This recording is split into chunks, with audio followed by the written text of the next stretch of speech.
Hi guys, so this is the second video for the English section of the IBA and LUMS admission test, and the second chapter is punctuation. So in this chapter, we're going to learn all about the different rules of punctuation and the different punctuation marks. So let's begin by the first punctuation mark, which is comma. Comma. Okay, so commas show your reader that there's a pause in the sentence that they are reading. So whenever you are reading a sentence and there's a comma in the middle or whatever, a comma occurs in the sentence, you know that you have to pause over there. You have to give a short pause over there, right? So there are many different uses of commas. So the first one is commas after introductory words and clauses. Okay, so quietly she ran past the sleeping man. So the introductory word over here is quietly, and there has to be a comma after this because so to separate the word quietly from the rest of the sentence, because otherwise, without the comma, this would not make sense. So, supposing there was no comma over here, quietly she ran past the sleeping man.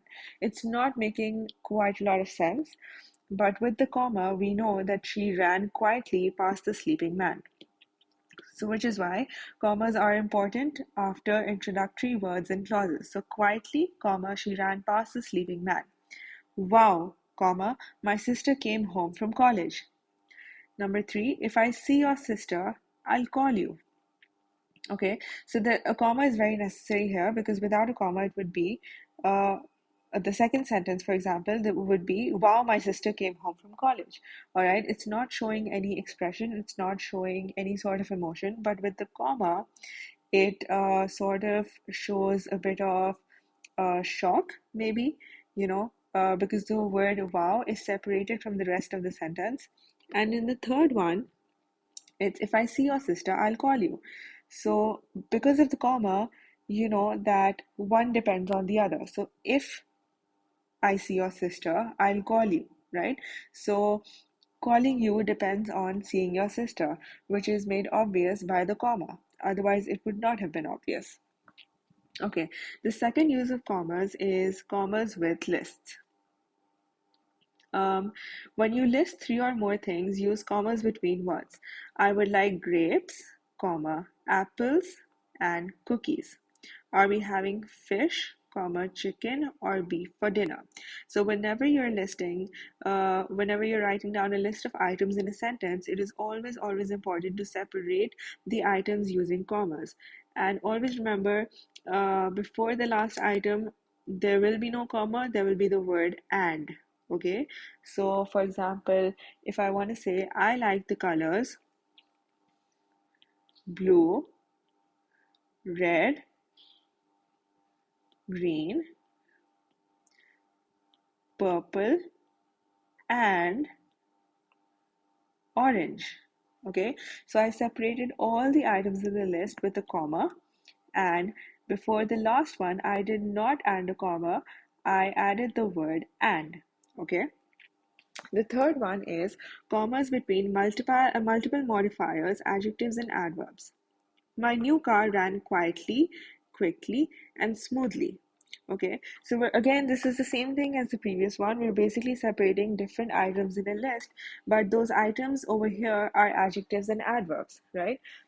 So, in this first sentence, quietly, quickly, and smoothly are all adverbs, and we're separating them by commas.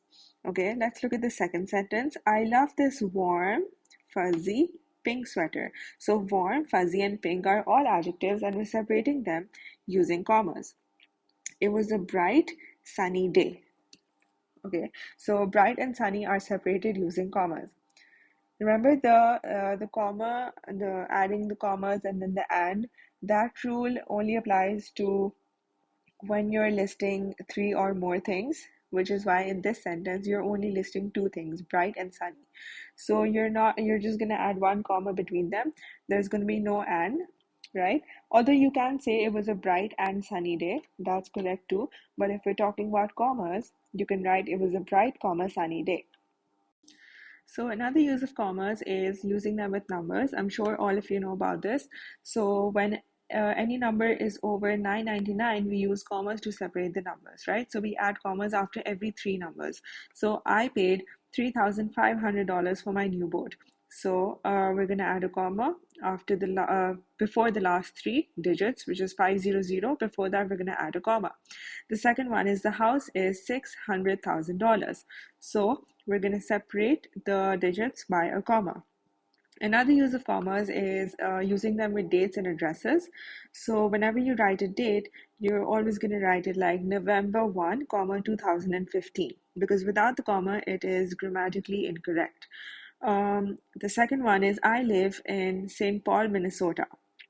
So whenever you're writing your street address and then your city, or if you're mentioning your area and then your city and then your country, you always have to separate the three by a comma, right?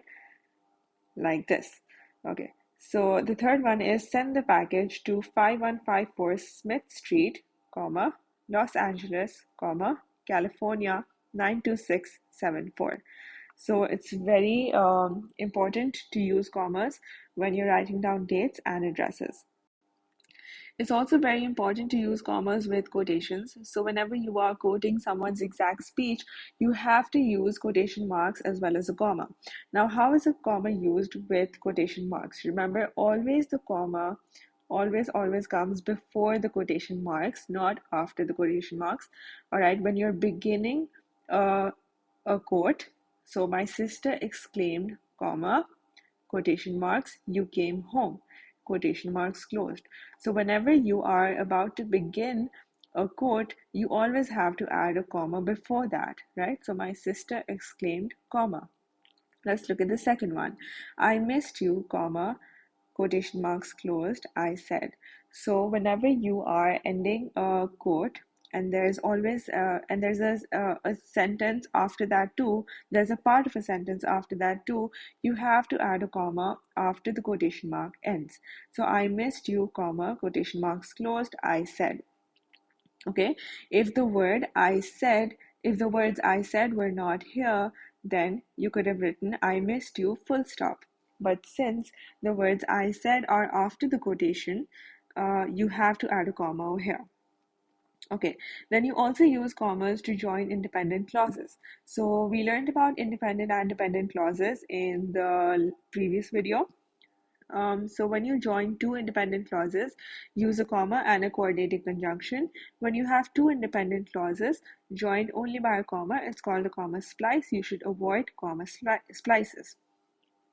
So basically what this is trying to say is that when you have two independent clauses, just to recap, independent clauses are clauses that are complete thoughts and they make complete sense on their own. All right, and dependent clauses are the complete opposite. They do not make sense on their own. So you can also join two independent clauses by commas, right? So I love cats, but I also love dogs. So both of these are independent clauses, but they're joined by a comma. All right, can you come or should I go? So again, over here, can you come or should I go? These are two independent clauses and they are joined by a comma in the middle. My sister had a ballet performance and my brother had an orchestra concert. My sister had a ballet performance is an independent clause. My brother had an orchestra concert. All right, again, this is joined by a comma in the middle. But also note that along with the comma, there is also a coordinating conjunction. So in the first one, we have comma, but. In the second one, we have comma, or. And in the third one, we have comma, and. So always, when you're joining independent clauses, use a comma and a coordinating conjunction, as is stated over here. Okay, the last use of a comma is to set off non-restrictive or non-essential elements. Okay, so sometimes when we're writing sentences, we add elements to sentences that are not very important to the context of the sentence. All right. So let's look at the first sentence. My sister, comma, a French teacher, comma, lived in France for 2 years. Now, the thing is, how can you tell if an element is non-restrictive or non-essential, which means it's not important? You remove this entire phrase, all right, and you read the remaining sentence. My sister lived in France for 2 years. If this sentence makes complete sense on its own, that means that the sentence could do without this element in the middle, a French teacher, right? So that means that this element in the middle, a French teacher, is a non-essential or a non-restrictive element, and it can be removed. It's not that necessary. So we're gonna separate it using commas. All right. So my sister, comma, a French teacher, comma, lived in France for 2 years. Okay, let's have a look at the second sentence. Mike and Bree graduated from UWEC, my alma mater. So the phrase my alma mater is not that necessary. The sentence can do without it, right? It's not really changing the meaning of the sentence, which is why we're going to separate it using a comma. And this phrase over here, it's a non-essential or a non-restrictive element. So whenever you have a non-restrictive element in your sentence, always separate it using a comma. Now, let's talk about the second punctuation mark, which is a full stop. So, I'm sure all of us know that a full stop has one main use, which is to end sentences, right? Whenever we are reading a passage or a story or a paragraph maybe, and whenever we see a full stop, we know we have to stop there. We have to take a short breath over there, and then we have to continue, right? So what is the point of ending sentences using a full stop? The point is that it sort of separates the sentences from one another, right? Otherwise, all the sentences would be very jumbled up, very confusing, and very hard to understand. So it's very essential to use a full stop at the right place. So, for example, the sun is shining today. That's it. That's a complete thought. So we're going to put a full stop at the end of the sentence because it's a complete sentence. It makes complete sense. The second one is open the door. This also is a complete thought. It's a complete sentence and it makes complete sense on its own. So we're going to add a full stop at the end of it. Another use of full stops is in abbreviations. Whenever we want to write a shortened form of any word, we add a full stop, right? So some common abbreviations are doctor for doctor, Mr. for Mr., right? And saint for saint, right? So as you can see, we wrote the abbreviated form of all of these words and we added a full stop to indicate that this is an abbreviation, right? So let's look at this sentence. I spoke with Sergeant Johnson about the troops. Okay, if the full stop wasn't there, this would simply just be SGT. And we would be like, what's that? What's SGT? But now that there is a full stop over there, we know that this means sergeant. This is an abbreviation for the word sergeant, right? Similarly, whenever we see DR dot written, we know it says doctor. Whenever we see MR dot written, we know it says Mr. So that's why full stops are very important in ending sentences as well as in abbreviations. Okay, let's move on to the third punctuation mark, which is a question mark. So again, question mark is used to end sentences, but only sentences that are interrogative, right? That are interrogative in nature. So whenever you know, so that's how you know that a sentence is asking you something, right? Have you eaten your food? If there was a full stop at the end of that, it wouldn't make sense because it's an interrogative sentence. It is asking you a question. So it must end with a question mark. When will I receive my package? Question mark.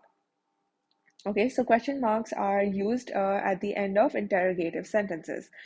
Similarly, exclamation marks are also used to end sentences, but they are only used to end exclamatory sentences. All right, and what are exclamatory sentences? They are sentences that show some kind of emotion, which is usually shock, which is usually some sort of shock or surprise or some sort of any sort of emotion basically. So we won the game, exclamation mark. So, because of the exclamation mark, you can tell that the emotion being felt in this sentence is happiness, right? We won the game, exclamation mark. The person writing this sentence is happy or surprised or excited. So, exclamation marks are always used at the end of sentences that show some kind of emotion. So you can also use an exclamation mark after an interjection. So an interjection is, for example, this word yes. Yes, we won the game. So because of the exclamation mark, again, with the previous point, you know that the emotion being felt in the sentence is happiness or shock or excitement, right? But the word yes, is an interjection. Similarly, the word wow is also an interjection, and you can use an exclamation mark after that. Similarly, the word "oh" is also an interjection, and the word "no" is also an interjection. So you can use exclamation marks after any sort of interjection to, again, to show some kind of emotion. Okay, let's move on to the fifth one, which is semicolon. So a semicolon, which looks like this, is always used to separate two complete sentences that are closely related. So I went to the play, semicolon, my cousin was the main actor. Now, if you notice, these two sentences are absolutely perfectly complete sentences on their own. I went to the play is fine on its own, and my cousin was the main actor is also fine on its own. But the two sentences are closely related, right? They're about the same thing. The subject of the two sentences is the same. So we can connect them using a semicolon. But also remember that you can also separate these sentences using a full stop. Okay, they would still make sense if you used a full stop. So I went to the play. My cousin was the main actor. So these two sentences make perfect sense on their own, but you can add a semicolon between them because they are closely related, and because it would make it sound more coherent. Okay, it would add a nice flow to your sentence because the subject is the same of the two sentences. So it would just make your sentences sound better and more coherent. Okay, let's talk about the sixth one, which is colon. So the first use of the colon, which looks like this, it's used to introduce lists. So for example, there are three ways that I love to relax, colon, reading magazines, comma, practicing yoga, and taking baths, right? So you're introducing a list in the middle of a sentence. So you can use a colon to introduce the list. You can also use the colon to introduce one single item in a sentence. For example, after shopping for 8 hours, I finally found them the perfect pair of jeans. So, what this does is that it creates emphasis on this item right after the colon, right? Because you want to create emphasis on it. You want to tell the reader what you found, right? Which was the perfect pair of jeans. So, whenever you are introducing a single item and you want to create emphasis on it, you want the reader to notice it, to take note of it, you can add a colon right before it, and it will do just that for you. The third use of a colon is between two complete sentences. So when there are two sentences, all right, that make complete sense on their own, they are complete sentences. Jim ate brownies constantly, he gained 7 pounds. So these are complete sentences on their own. They're absolutely fine. There's nothing wrong with them. But the second sentence, this is the first one, this is the second one. The second one is a logical consequence of the first one, right? The first one is causing the second one to happen. Jim ate brownies constantly. As a consequence, he gained 7 pounds. So, whenever this happens, whenever the second sentence is a logical consequence of the first sentence, you can use a colon between them, right? Because that signifies that this happened, which is why this happened, all right? All because of the colon. So you can use a colon whenever there are two sentences that are absolutely perfect and complete on their own, but one of them is a logical consequence of the first one, then you can use a colon between them. So let's talk about the apostrophe now. An apostrophe looks like this. It looks like a comma, but the only difference is that a comma is at the bottom while an apostrophe is at the top. All right, so there are several uses of an apostrophe. The first one is to show possession. So when you want to make something possessive, you wanna indicate that it is owned by someone. You use an apostrophe. So this is Mark's cat, right? Mark apostrophe S. This means that the cat belongs to Mark. That is the television's remote control, which means that the remote control belongs to the television. Don't ever go into the teacher's lounge. The lounge belongs to the teachers, right? Okay. Always note that whenever you are referring to anything plural, right? You want to say, so for example, teachers are plural, and you want to say this is the teacher's lounge. The apostrophe, instead of coming like this, it will be added like this, right? So remember, this is for singular, this is for plural. So when you're talking about one teacher, you can say this is the teacher's lounge. The first one, teacher apostrophe S. This is the teacher.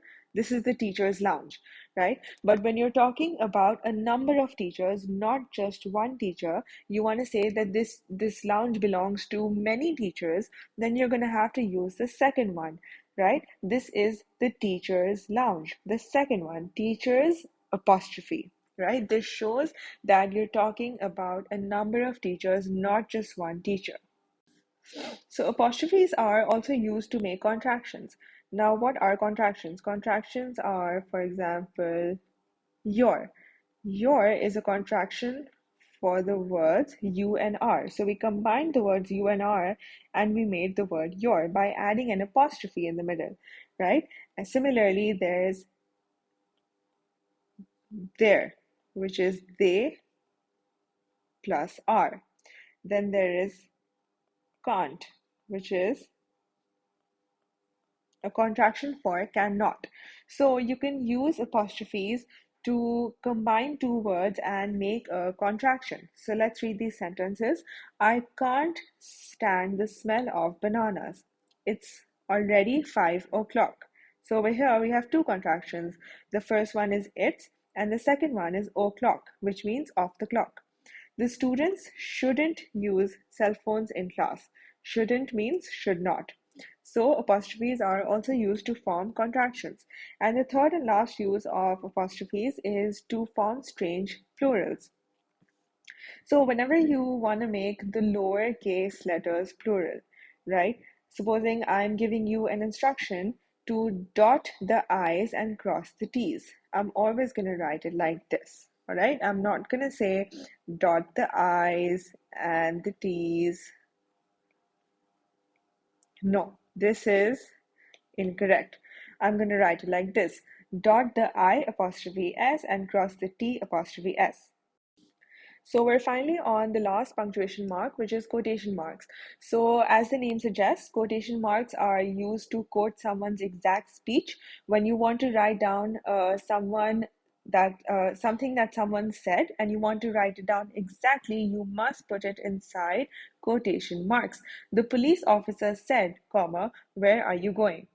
Also notice that there's a comma before the quotation marks, right? Which we studied right in the beginning when we were studying about the comma, that there must be a comma before any quotation marks, right? So the police officer said, comma, quotation marks, where are you going? Question mark, quotation marks closed. Also notice that whatever punctuation mark is supposed to be added with the dialogue is supposed to be added inside the quotation marks, right? Not outside. So I can't say,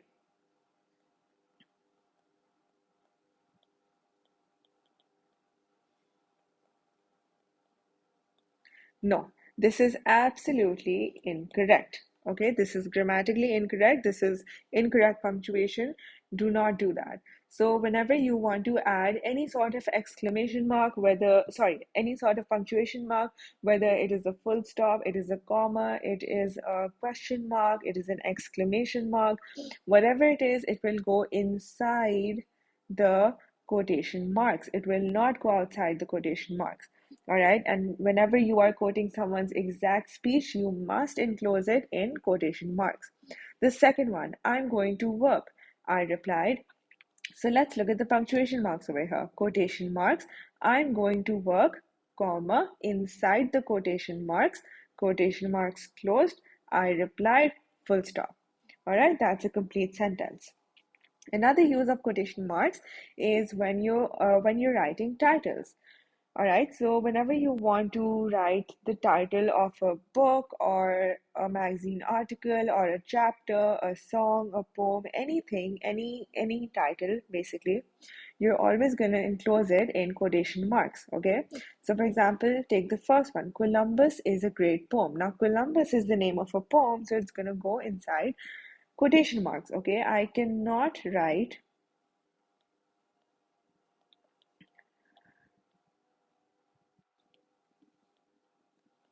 Okay, this sentence is absolutely incorrect. It is incorrectly punctuated.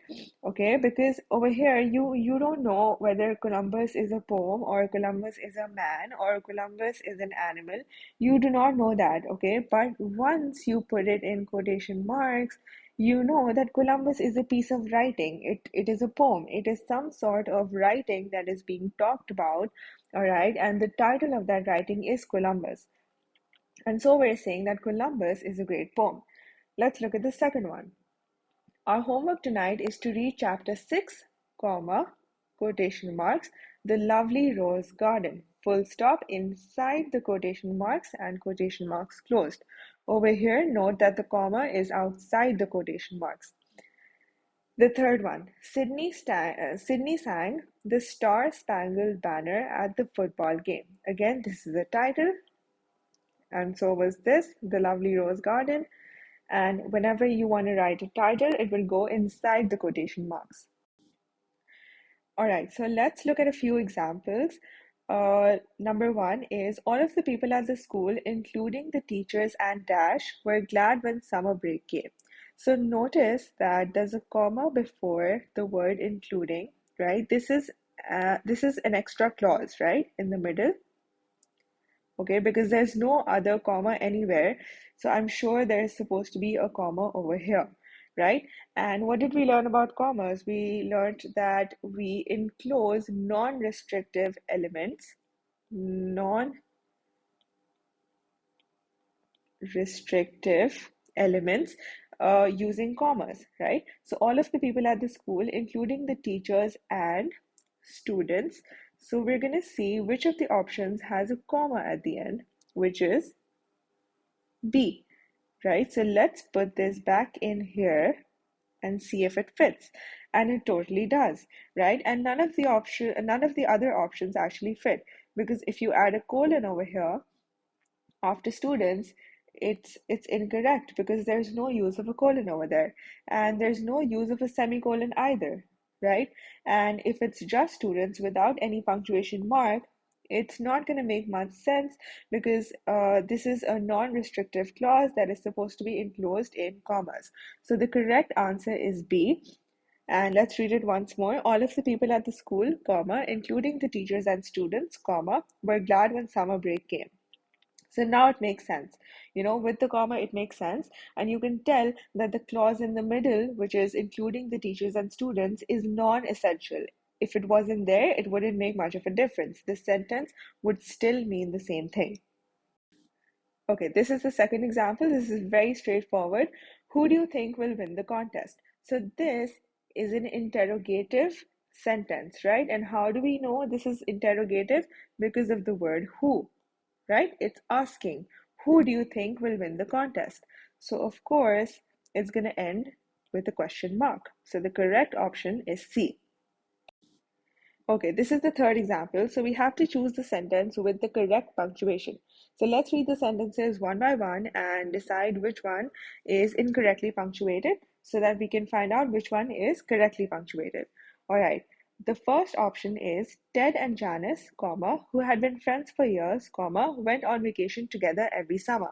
This sounds correct because there is a clause over here, there is a non-essential clause over here that is enclosed in commas, right? And even if this clause isn't there, the sentence would still make sense, right? The sentence would still have the same meaning. So let's try to remove this clause and see what the sentence says. Ted and Janice went on a vacation together every summer, right? So the sentence still makes sense. So I think this is a possible option, number A. But let's check the other ones.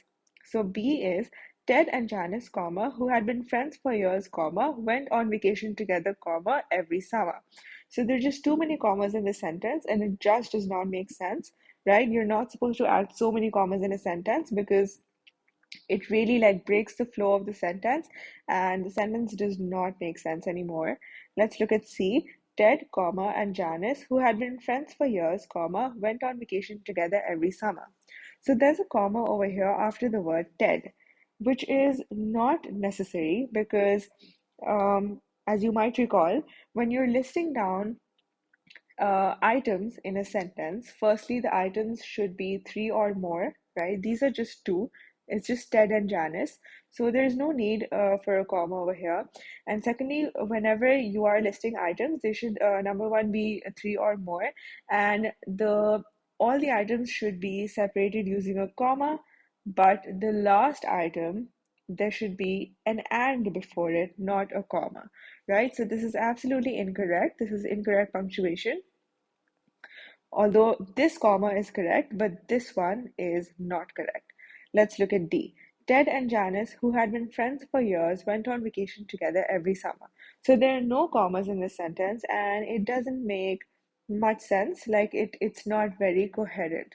So the best option is A. A is the correct option.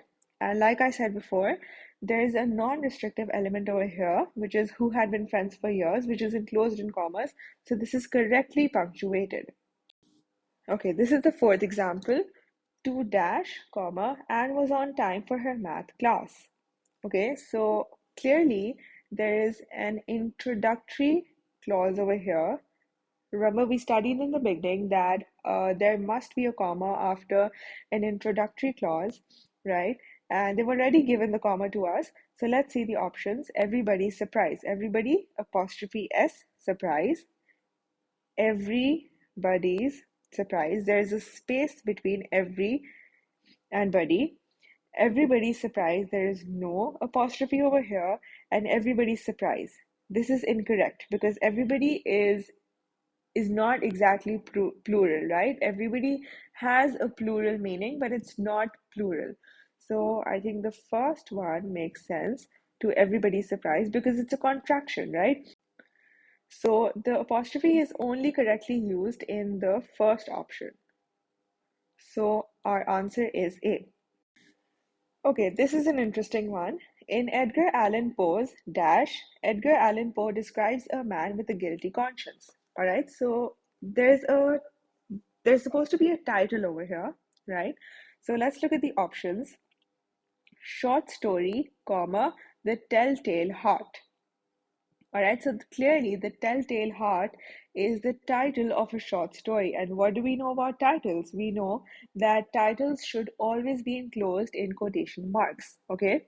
And also there must be a comma before the quotation marks, and there must be a comma before the quotation marks end as well, right? So let's look at the first one. Short story, comma, quotation marks, the telltale heart, comma, quotation marks closed.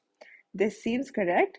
In fact, this is correct, but let's look at the other options. Short story, the telltale heart. This is absolutely incorrect. There is no punctuation in this sentence. There's no commas.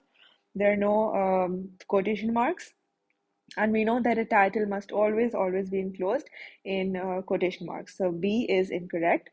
Let's look at C. Short story, comma. This comma is correct, but again, there are no quotation marks in this sentence. So this is incorrect. Let's look at D. Short story, full stop, the telltale heart. Okay, so there are two mistakes in this sentence. Number one is that there should not be a full stop after a short story, right? There should be a comma over here. And another mistake that has occurred over here is that the word the must start with a capital T, right? Whenever you are writing the title of anything, a book, a story, a poem, a song, anything, right? Titles should always be capitalized, right? The first letter of every word must be capitalized. So this is absolutely incorrect, and so the correct option is A. Okay, so let's look at this example. Choose the sentence with the correct punctuation. Let's look at the first option. David decided that he would form a resistance, colon, he would gather the town's strongest warriors. So now what did we learn about the colon? We learned that whenever we want to add a colon between two complete sentences, the second sentence, which is this one, and this is the first sentence, the second sentence must be a logical consequence of the first one. And does it seem like a logical consequence? I don't think so. So David decided that he would form a resistance, he would gather the town's strongest warriors. So it's not exactly a consequence, it's actually David's plan on what he would do. So this is the use of the colon over here is incorrect. So let's move on to the second one. David decided that he would form a resistance, comma, he would gather the town's strongest warriors. So the comma, it's incorrectly used over here because there is no use for a comma over here. You can't separate two complete sentences using a comma. That's incorrect. So the correct answer is not option B. Let's move on to the next one. David decided, comma, that he would form a resistance, semicolon, he would gather the town's strongest warriors. So the comma over here, see the semicolon over here is correct, but the comma over here is incorrect. There is no use for a comma over here, right? It should just be David decided that. So this is incorrect. Let's check the last one. David decided that he would form a resistance, semicolon, he would gather the town's strongest warriors. This is correct, right? There are no extra commas over here. There is one correctly used semicolon in this option. So the correct answer is D. Okay, the reason why we add a semicolon over here is because these are two different complete sentences, right? Let's read the two sentences on their own. This is the first one, this is the second one. David decided that he would form a resistance. Number two is he would gather the town's strongest warriors. So these two sentences make complete and perfect sense on their own, but they are closely related. So we can add a semicolon between them. And so D is the correct option. Okay, this is the last example we're going to do in this video. We have to choose the sentence with the correct punctuation. So let's go through them one by one. My heart leaps up when I behold a rainbow in the sky, wrote William Wordsworth, the famous English poet. So basically, there's a quote over here that has been written by William Wordsworth. And we know, what do we know about quotes? We know that quotes must be enclosed in quotation marks and with proper punctuation. So the first one is absolutely correct. Let's check the others. My heart leaps up when I behold a rainbow in the sky, wrote William Wordsworth, the famous English poet. All right, so there are no punctuation marks in this sentence. This is absolutely incorrect because this is a quote and this must be enclosed in quotation marks. There are no commas either. Okay, let's look at C. My heart leaps up when I behold a rainbow in the sky, wrote William Wordsworth, the famous English poet.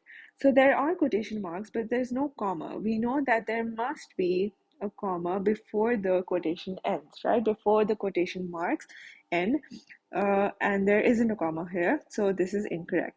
Let's look at D. My heart leaps up when I behold a rainbow in the sky, wrote William Wordsworth, the famous English poet. So this sentence seems correct. Everything is correct, but there's a slight error over here.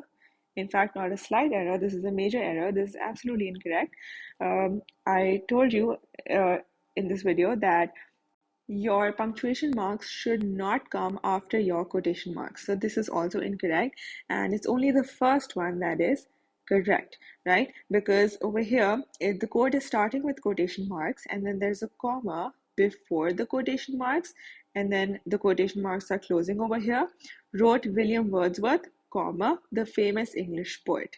Okay, so option A is correctly punctuated.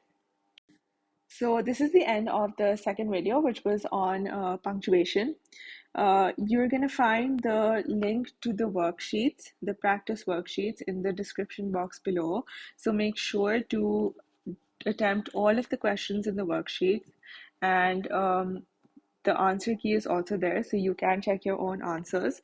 But make sure you do it right after you watch this video, so that you know the concepts are strong in your mind when you are attempting the questions.